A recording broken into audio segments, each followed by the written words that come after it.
So let me tell you about Mary Magdalene. So Mary Magdalene came from money. She was wealthy. She had so much fucking money. She was wealthy. Her dad discovered Zoom before the pandemic. They just suddenly knew money, right? And they were very wealthy. She was like the Kim Kardashian of her day. Her eyebrows were on fleek. Now here's what you need to know about the time. Is Mary's a Gentile. So Mary's a Gentile, so she worshipped the sun, moon and stars. She had a poster of a savage garden on her wall. She never signed contracts when Mercury was in retrograde, that kind of woman, right? Now, what you need to understand at the time is you've got several groups of people. You had the Gentiles, you had the Jews, and you had the Romans, right? So the Jews get a lot of shit, right? Because the Jews get a lot of shit because people always think that the Jews killed Jesus. But it's just history. You just need to know your history. It wasn't the Jews that killed Jesus, it was the time. So if you look at the time of that history, what you had the Romans, the Jews, and the Gentiles. The Romans you all know about because they built all the roads and they punched lions in the face with a little silver skirt on, right? And people go, oh, the Jews killed Jesus. But that was just a narrative that, again, the church pushed because it wasn't the Jews that killed Jesus. Basically, the Romans were in charge. So the Romans gave the call to kill Jesus. So the guys that killed Jesus was the Romans. The Romans gave the call to kill Jesus, but the guy that happened to kill Jesus happened to be Jewish. But that doesn't mean the Jews killed Jesus. It means the Romans killed Jesus, but nobody ever blames the Romans because everybody's like, oh, but the M25 is very useful. No. Leave the Jews alone. It was the fucking Romans, right? Anyway, now...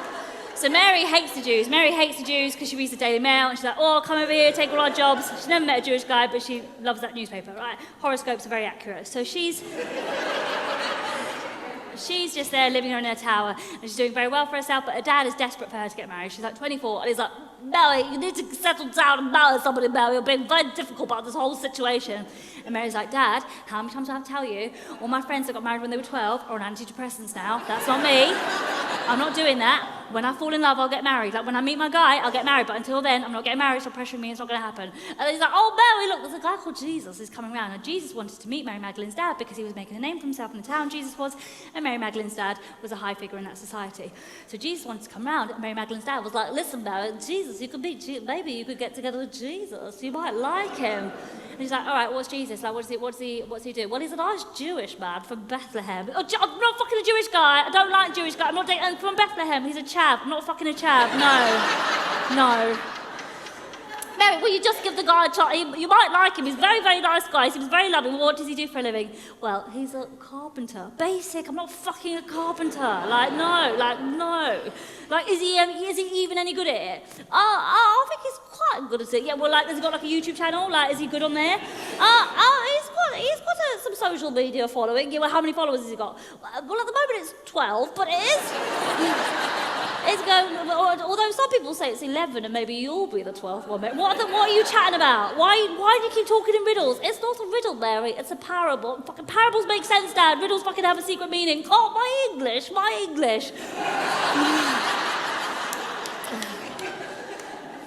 Listen, I'm not fucking, so he's got 12 followers. No, I'm not fucking a Jewish carpenter. That's so bad. I'm not, no. Sorry, no. Mary, just give him a chance. No, I'm good. See you later. All right. So Mary goes upstairs, and then the doorbell rings, so she looks out the window, she sees Jesus pulled up, and she's like, oh, what is that on his feet? No.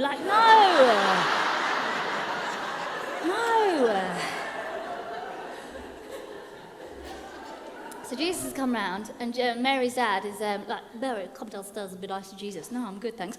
Come downstairs right now and be nice to Jesus. Otherwise, I'll take away all your inheritance and your tablets, right? Now, again, I'm paraphrasing, but that's essentially what it says in this scripture, right? Now, in the scripture, on the next page, it says, Mary Magdalene comes down in a wedding dress to greet herself as the bride of Christ, right? And I'm going, sorry, how bipolar is this bitch? What? No page has been ripped out, right? Because this page says IV and this page says V, so you know it's a continuation. It's a little Roman numeral joke for you all. Oh. If you're into the classics, on that one. Anyway.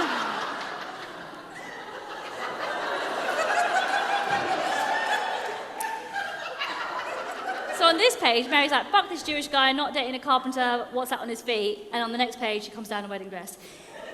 And then you realise, right, that doesn't make any sense, but then you realise that a lot of history and scriptures and how it has been recorded by people that had access to education, right?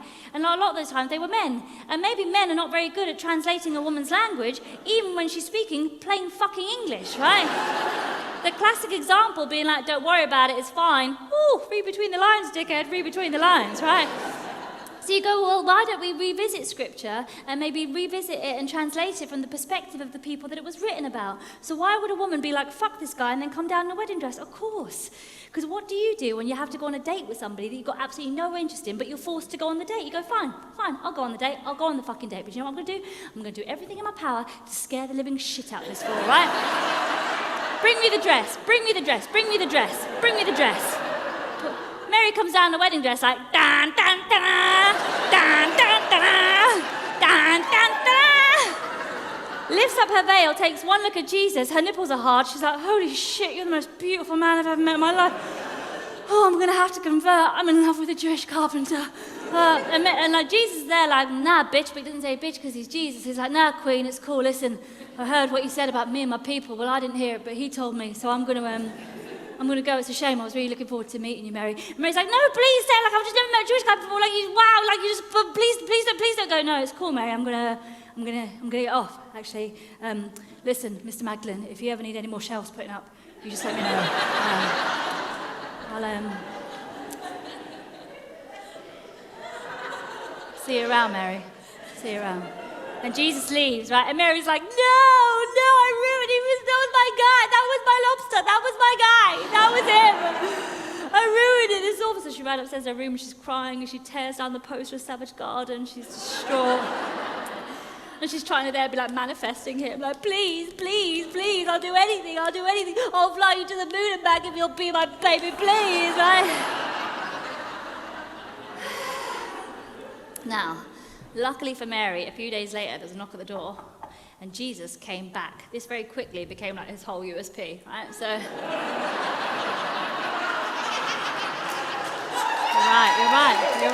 right. It's very clever. It's just the whole basis of the religion is based on the fact that it came back. Like the resurrection is like the major part of that religion, like it's a major founding part of one of the major religions that's affected us in the Western world. And the whole premise of the crux of it is that it came back. So me just doing a little joke like that, anyway. So Mary answers the door. By this point, it just turns into a Hollywood film, right? Because Mary answers the door and she's like, Jesus, you came back. Of course I came back, Mary. Listen, Mary, I wanted to apologize for my behavior.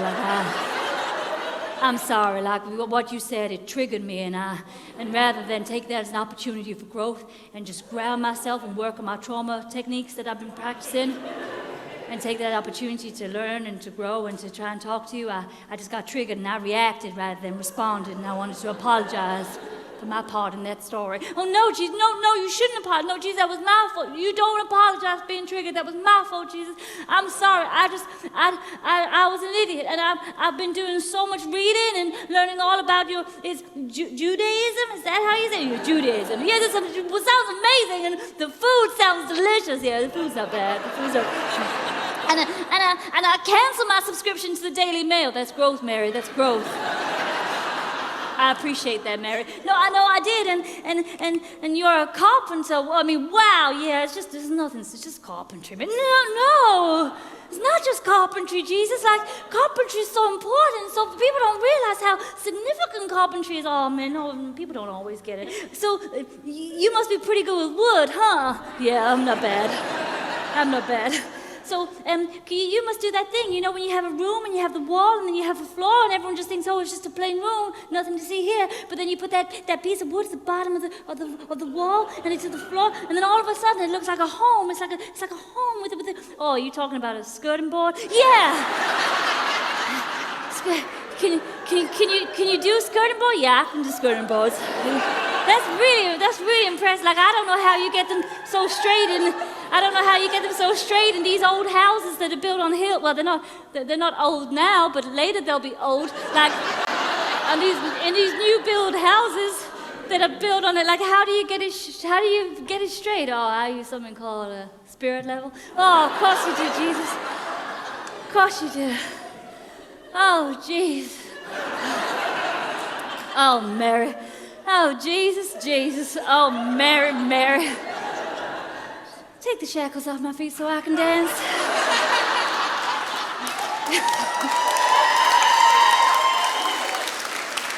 You don't need to tell me twice, Mary. You don't need to tell me twice. And Mary and Jesus start fucking, and they start fucking there and then. Bam, bam, bam, bam, bam, bam, bam, bam, bam, right? And the dad's like, not on the kitchen floor, Mary. At least you're having a good time, right? And they have incredible sex. And actually, there's lots of research and lots of stuff out there to prove and to show that actually their message was make great love. Because what they did is they connected. They found their lobster. Friends is modern day scripture. Find your lobster.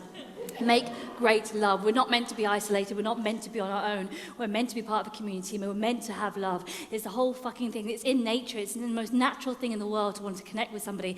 And what happens when you connect with somebody on a spiritual, physical, emotional level, when you find your person and your partner and you make great love, you feel on top of the world. Every problem, every ailment can be healed or at least alleviated by throwing great love at it. That's the solution and answer to everything. And Mary and Jesus, they fucked all the time. It was incredible. They went around, they shared the message. You can find your lobster, make great love. Because think about normally in everyday life. You're like, if somebody asks you for a favour, no, I can't do that. No, I haven't got any change. No, you can't stay at my house. No, you can't buy my car. No, my fridge is not for you. Thank you.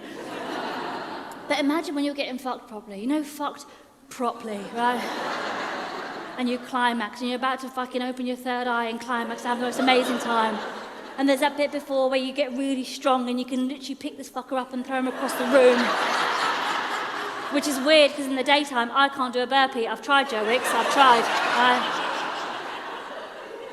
And in that moment, as the choirs are about to start singing, and you're fucking like, wow, this is heavenly, right? In that moment, if somebody was to come and ask you for a favour, you'd be like, mate, have the keys, stay as long as you like. The fridge is yours. I've got plenty, because I've got all I need right here, right? Everything we need right here on earth right now. We can make heaven a place on earth. Belinda Carlisle is just a modern day prophet. Heaven is a place on earth. We can make it beautiful. And I hate this idea that we lose ourselves from responsibility or accountability by going, it doesn't matter how we behave now, just later before we get in, if we say sorry, we'll be all right. No, we have everything we need right here, right now to make the world beautiful. That's what would happen if you make great love. And actually that idea of manifestation or abundance or the secret, actually, one of the ancient messages throughout all major religions is that there's a commonality between all of them, which is treat others how you wish to be treated. Put out what you wish to give back in. You put out love, you get love back. And actually, that was the message. Make great love. And doesn't that make more sense as a religion, as a way of life, to make great love and be in a place of love? Because every drug that you take now is to try and simulate that feeling of orgasm, is to simulate that feeling of ecstasy. And if it's natural and it's in nature, it's abysmal, it's despicable that it's been weaponized to use for shame, to belittle, to control, when it's the most natural thing in the world. It's in nature, it's natural. You're supposed to love connecting with somebody. You're supposed to love sex. There's a part of the species, there's a species that has a part of the body that's purely made for pleasure and nothing else. And it's women, and it's the clitoris, right? And it's the clitoris. The only job of the clitoris is purely for her pleasure. Purely for her pleasure. There is no other role for that clitoris. Men keep trying to give it 2 or 3 jobs. It hasn't got them. Your willies, mate, your willies, 2 or 3 jobs. The clitoris, 1 job. Pleasure. That's fucking it. Do you really think that the ultimate deity, that the ultimate creator of all things would have given the fun button to the other side? Do you think so? Do you think so? Or do you think maybe she went, this is perfection. I'm going to put a cherry on top. Boop, there we go. Maybe that's what happened. Make great love, have pleasure, have all of these things. We're meant to make great. That was the message. That was always the message. We were always meant to get on our knees, but it was never for prayer. It was for cunnilingus. That was the word. That was the word.